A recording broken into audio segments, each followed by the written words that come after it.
Pessoal, tudo bem? Estou mais aqui mais uma vez trazendo hoje o texto Psicologia das Massas para vocês, tá? Então vamos iniciar rápido para o vídeo não ficar longo. Freud, quando ele escreve a Psicologia das Massas e a Análise do Eu, ele desenvolve um pensamento se utilizando de diversos outros escritores, né? Ele traz escritores da antropologia, da sociologia e trazendo a luz da psicanálise para tudo isso, tá? Então, quando a gente pensa em Psicologia das Massas, a gente está falando de um texto sociológico do Freud. Né? Não apenas um texto em que ele está trabalhando os conceitos psicanalíticos, mas algo que vai além da psicanálise, tá? Então, ao se falar em massa, a gente pode analisar um ponto, que a massa é um agrupamento de indivíduos. Ou seja, que esses, para serem considerados como massa, devem ter um objetivo em comum, né? Ou um ódio, um amor em comum. Para que assim os traços libidinais entre eles sejam criados, de certa forma, entrelaçados, para que eles tenham uma certa união como massa. Vou dar dois exemplos de massa simples: igreja e exército. Né? A igreja tem um líder maioral do qual detém o nome, o poder do pai, né? Do nome do pai, aquele que único que pode castrar, por exemplo, do grande outro, né? A igreja, por exemplo, teria o Deus, né? Um Deus mítico, né? E um quartel, por exemplo, teria um general, né? Um político famoso. Então, a massa segue as suas ideias, né? E eles dominam esta massa de certa forma. Bom, mas existem também conceitos que podem se tornar portadores desse falo, né? Como uma ideia pode se tornar portadora disso. Não apenas uma pessoa, um sujeito, mas às vezes uma ideia. Então, no que tange a criação de um grupo, deve-se pensar em como os indivíduos se juntam, né? Por exemplo, uma torcida organizada, ou não, de futebol, onde todos estão unidos em prol de um time, por amor, amor à camisa, e um objetivo, que é torcer pela vitória desse time. Assim, aflorando seus sentimentos e emoções mais profundas. Mas para que isso seja possível, eles têm que ter ódio, de certa forma, ao adversário. Né? Eles não podem gostar do adversário porque eles estão torcendo pelo time deles, de certa forma. Assim, eles se ligam divisionalmente através do amor pelo time e o ódio pelo adversário. Engraçado isso, né? E quando eles se juntam, vem uma força esmagadoramente grande de supressão do eu, né? Onde eles tomam ações que eles não tomariam normalmente em um outro ambiente, né? Ou que pensariam pelo menos duas vezes antes de tomar uma ação. Por exemplo, os xingamentos no futebol, as vaias, né? As brigas. Então existe algo entre todos, uma alma coletiva, algo faz com que eles se movam todos da mesma forma, né? Então, para que essa massa dominada, de certa forma, exista, o sujeito tem que ser suprimido. Né? O eu deve ser suprimido, rebaixado. A minha individualidade deve cair para que a massa possa existir. Né?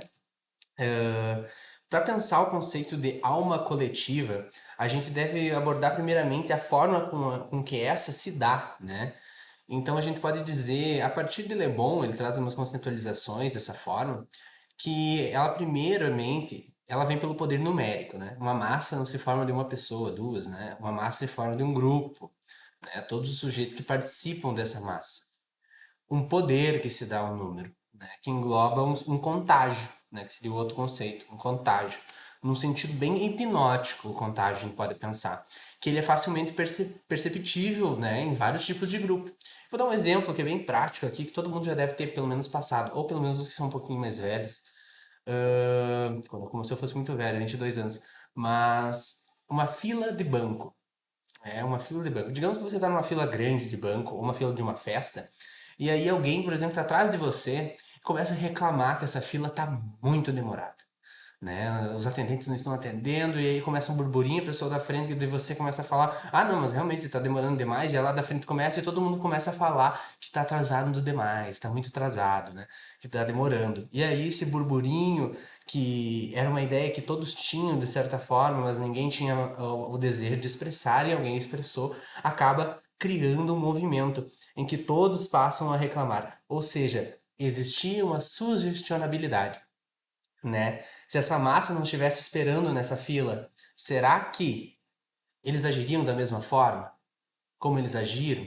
por estar esperando, né? Então, para que uma massa pode se dar, o Le Bon ele fala desses três conceitos: número de pessoas ou número de sujeitos na massa, contágio, a contagem, importantíssimo, e sugestionabilidade, né? Sugestionabilidade, três conceitinhos. Tá? Nesse exemplo, a gente vê como a massa ela é desorganizada de certa forma. Ela é movida por uma excitação externa, tá? Podendo ser facilmente resolvida e terminar de forma efêmera. Por exemplo, a fila, né? Se for resolvido ali com que aquele que está reclamando muito seja atendido primeiro, como muitas vezes é feito, aí se resolve o problema, né? Porque daí não tem mais alguém que está colocando poder ou força nessa massa. Bom, segundo o McDougall, se eu não estou enganado, o ato discorre de dois tipos de massa, que uma é simples, como essa desse exemplo que eu dei, e outra é organizada e desorganizada de certa forma, né? Essa é uma desorganizada, mais simplificada, né? Que acontece no momento, apenas através de uma excitação externa. E uma organizada, ela precisa de algumas condições para funcionar, tá? Grau de continuidade da massa, né? Ela se cria de maneira simples, por exemplo, né? Desorganizada, e ela tem uma continuidade, ela não termina naquele momento. Ela precisa de uma organização de condições e funções dentro dessa massa. Ela também precisa de rivalidade com outras massas, ela tem que ser rival de alguma massa diferente. Essa massa ela deve desenvolver tradições para manutenção desse grupo e divisão, né? Ela tem que ter alguma divisão, deve ter condições que pareça trazer traços da individualidade do sujeito, né? Ela tem que conseguir trazer, fingir de certa forma estar trazendo algo que é individual desse sujeito, mas que é aplicado a todos, né? O efeito Forer, por exemplo, da psicologia, a gente, pô, se vocês quiserem pesquisar alguma coisa, né? Como a sugestionabilidade funciona no nosso cérebro, nas nossas percepções, tá? Então o indivíduo ele acaba abandonando a si próprio e comprando essa fantasia dessa massa, né? Que é muito prazerosa, né? Imagina você se sentir bem num grupo enorme de pessoas que pensam parecido com você, né?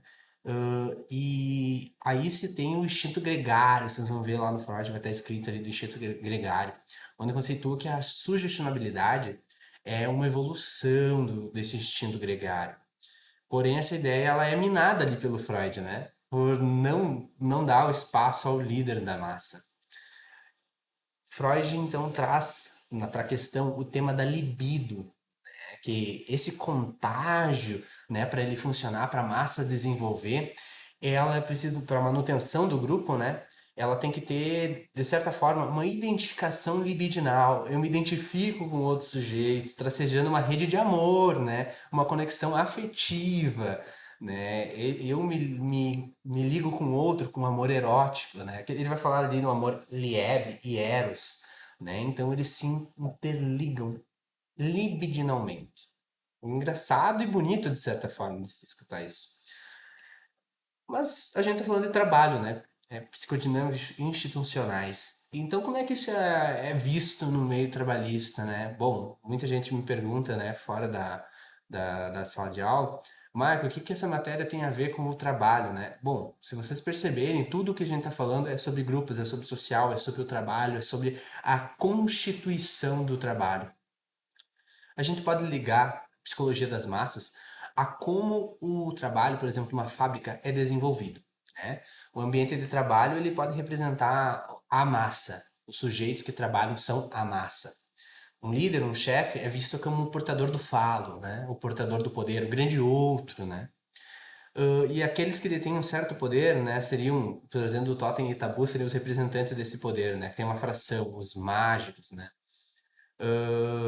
Então, nessa massa, os funcionários eles devem, eles trabalham de certa forma para que o funcionário acate as ordens, não que ele critique elas. E a massa faz exatamente isso, ela só acata o que um grande líder falou, né?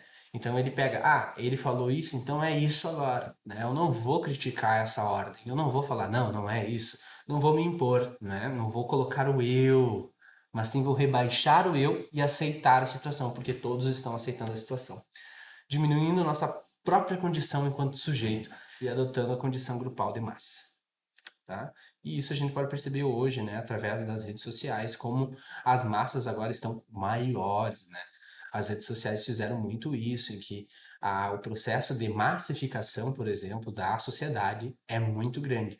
E isso traz uma certa liquidez que o Bauman vai trazer lá, né, em sua Sociedade Líquida. Né? Vale a indicação de leitura, né? Para você que está vendo esse vídeo. Agradeço por assistir até aqui. Então, até mais.